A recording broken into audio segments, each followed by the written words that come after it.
So hi, welcome to Skipton's Building Society post-budget special. Please bear in mind that the opinions provided are for information only and must not be treated as advice. So my name is Martin Hayden. I'm a Financial Advice Regional Manager. I'm joined here today with Alex and Noel. Please introduce yourself, gents. I'm Alex Sitaris, Head of Savings and Partnership Products here at Skipton Building Society. And I'm Noel McCormick, Senior Financial Advisor, also working for Skipton Building Society. The cash ISA allowance is going to change. Alex, give us your thoughts around that. There's been lots of speculation about cash ISA changes over the last year. I think a few months back, speculated it might reduce to 4,000, then 10,000. It's ultimately settled at 12,000. And then there's this carve out as well that they've introduced for an exemption for anyone over the age of 65 still has access to the full 20k allowance. So I don't think it was unexpected.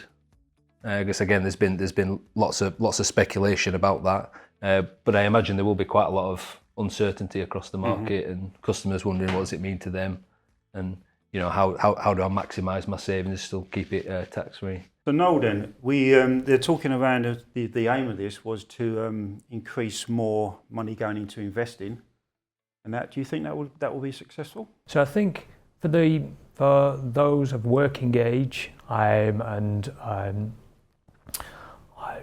that have a long-term horizon to invest, it certainly should be an encouragement for them to invest more money.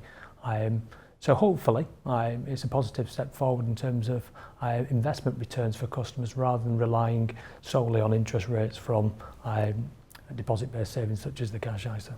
The one area for kind of ISA managers that we're all thinking around is how do you practically implement that, and what does it mean, and does it add more complexity into the ISA regime, which is generally well understood amongst consumers. So when you've got the fact you've got differential limits, there's potential that they might introduce some level of restrictions with ISA transfers between the two, like they did pre-2015, I think, when there used to be a differential limit there. So again, that might add another level of complexity, and all this we need to navigate with our customers, with our members, to make them fully understand that. So do you think there's a fair bit of work then to be done between now and April 27 when this is going to come in? I think so, from a systems point of view for ISA managers there is, and also from an education point of view for customers. So I'm glad to see that the implementation time is April 27 rather than April 26. So that gives us a bit of time for the industry to kind of adjust for that and get things ready. And obviously with the government's aim of this is to try and encourage more investments. It gives ISA managers that opportunity to set up those propositions and that infrastructure to try and get more of that money into those investment markets. Yes. I think what you've said there as well, in terms of providers being able to facilitate this. There aren't many firms that will give advice at the moment in time to smaller investors. You know, we're talking about the £8,000 ISA allowance in stocks and shares for those under 65. So I think that's a potential issue for the industry. Certainly there are a number of providers, including Skipton Building Society, who do offer a stocks and shares ISA, so that to certainly customers with lower amounts to invest. So I think it's not going to be straightforward unless like you say, things are put in place to make sure that people can invest those smaller amounts. Yeah, I think from my view is it's a good thing to get people talking about it as well, because there's an opportunity out there. There's different allowances as well. It's not just ISA allowances, there's pension allowances that we can utilise, especially those building up and working their way towards retirement. And we do see a lot of customers at Skipton as well, post 65 and that want to invest money still and that. They want to obviously keep their money invested as well, but also we do naturally see when we get to retirement age, people become a little bit more cautious. So it does give them the balance between the two of having money in cash, which is obviously secure against the potential of what longer term investments can benefit not just themselves but also their families as well, sort of thing. So I think it's a good topic. Yeah, and I guess the other good thing is that implementation time, and it's not coming until April 27. No.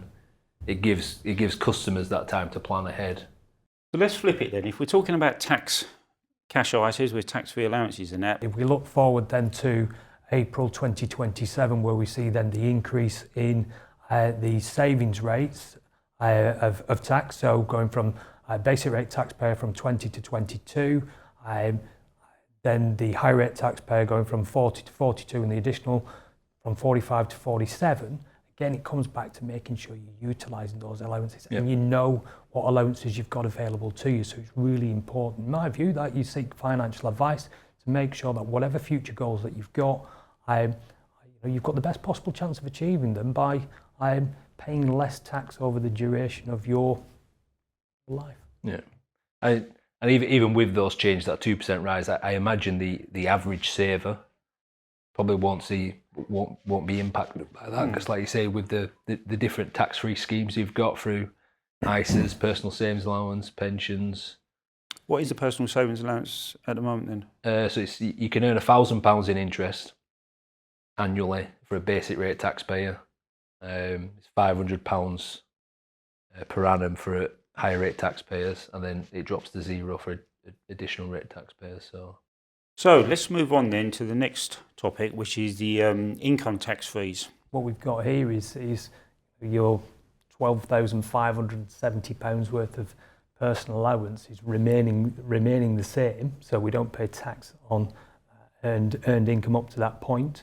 Okay, but the reality is our pensions and our wages are likely to increase with some format over the coming years. And what's simply going to happen there is, if they keep the threshold the same, we're going to pay more tax for two reasons. One, because your earnings or your pensions are going to go up, and secondly, because, as we've just discussed, dividend taxation is going to go up, savings taxation is going to go up. So again, it comes back to making sure you're utilising your allowances and aware of what allowances are available to you. Yeah, so naturally over time, more will fall into those higher tax brackets, won't they? And it's the case of, like you say, utilising those tax allowances throughout each year. So, your ISA allowance each year, you might find yourself in a particular year, you think there's no risk of paying additional tax on your savings, for example. But over time, you might start earning more, might having savings. And if you haven't been disciplined and start tucking those savings away in ISAs and putting it in that tax-free wrapper, you might end up finding that you start paying more tax on your savings in future years. So it's really important, like any savings, from my perspective, should in the first instance in cash, should always go into a cash ISA. So the message is basically seek advice if you're not sure of what you're doing, and make sure you're utilising all the allowances that are available to you. Yeah, and at Skipton, we're in a unique position that we've got, the My Money review service that we offer to our members. So, a free money review. They can come into our branches, speak to us over the phone, and they can have that conversation with an advisor, do that. And then we've also got access to a suite of financial advisors as well for those more complex needs as well. So it's definitely speak to someone if there's an element of uncertainty, I'd suggest. Tell us a little bit about what's changing on salary sacrifice. Okay, so we've got April 2029 is when the changes come into effect. So what's actually happens at the moment in time is, when you pay into a pension via a salary sacrifice scheme, your salary is the pension contribution is deducted from your salary before you pay income tax and national insurance. Okay? Now, from April 2029, what's going to actually happen is the first £2,000 will be treated exactly the same. So if you're currently paying under £2,000 via salary sacrifice into a workplace pension scheme, then there's not going to be any impact for you. Okay, but if you're paying more than £2,000, the impact for you is going to be that on anything above £2,000 that you're paying into a pension, you will now have to pay national insurance contributions on anything above £2,000, and also the employer will as well. So let's not lose sight of the fact that there's still a significant tax saving there in terms of income tax. So yes, from 2029 onwards, if you pay more than £2,000 into a pension via a salary sacrifice scheme, you will be slightly worse off. From your experience, and obviously you deal with customers on a day-to-day basis, and that, what's the sort of level of understanding around this sort of thing, and what you can actually pay into a pension? Look, if I'm being candidly honest, there's a lot of customers' pension planning is literally putting your annual statement in a drawer. That is the brutal reality. We pay into our workplace pension schemes because typically our employer will put something in. I'm talking about a defined contribution scheme here. And that's great because it's free money going towards your retirement planning pay from your employer. And the more you can get, the better. But above and beyond that, there's still further that you can actually pay into a pension and receive tax relief. And in certain instances, that could be, it might be just basic rate tax relief that you get. But if you're a higher rate taxpayer, additional rate taxpayer, there could be significant benefits to you to making further pension contributions. So then, IHT. There's a lot of talk about IHT leading into the budget. There's always a lot of talk about IHT. And there was some stuff done last time, so in the last budget as well. Yep. So what's your take on what was the outcome on IHT, and anything that we can link back to the last budget on? Well, nothing changed in terms of the gifting allowances that are available out there. The 7-year rule still applies. The big thing in terms of inheritance tax that's on the horizon isn't to do with this year's budget, to do with last year's budget. So in April 2027, pensions will now form, or in April 2027, pensions will form part of your estate for inheritance tax purposes. So as we draw closer to that date, we're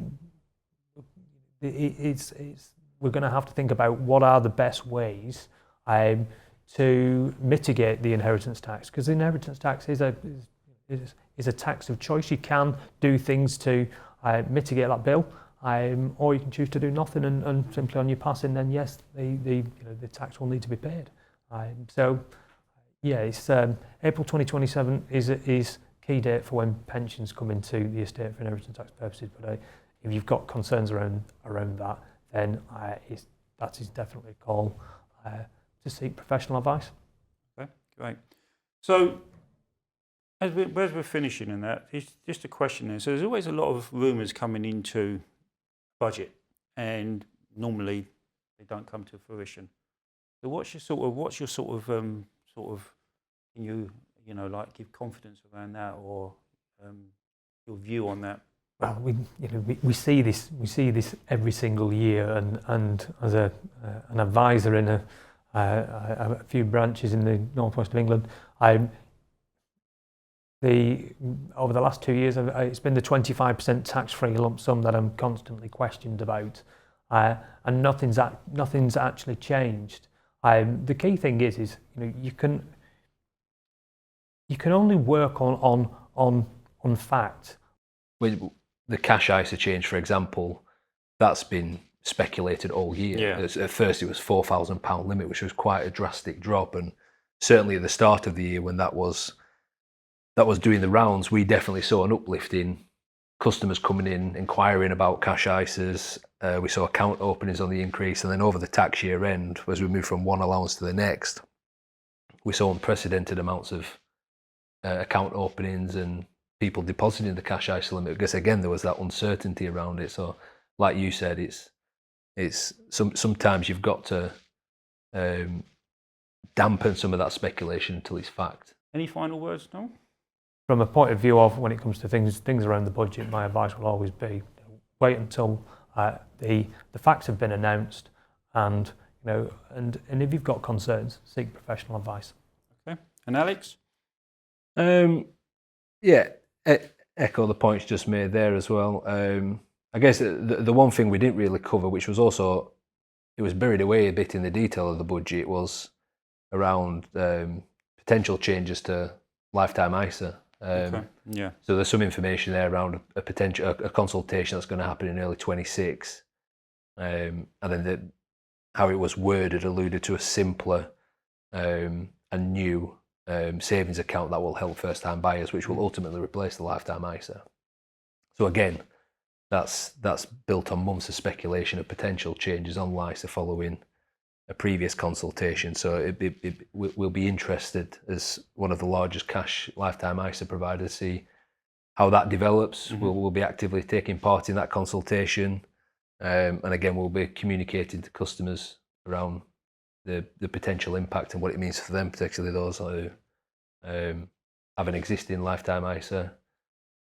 So yeah, interested to see how that develops as well. And again, that's one where there's been quite a lot of speculation, but there's no concrete facts yet on what's going to happen. So again, one will hopefully be communicated in a. I'm sure we can do something similar on LISAs Yeah. in 2026, can't we? Yeah. Thank you for joining us today, and thank you, gents, for your input. And that, hopefully everyone found that valuable. If you want any further support, please visit our website or pop into a local branch.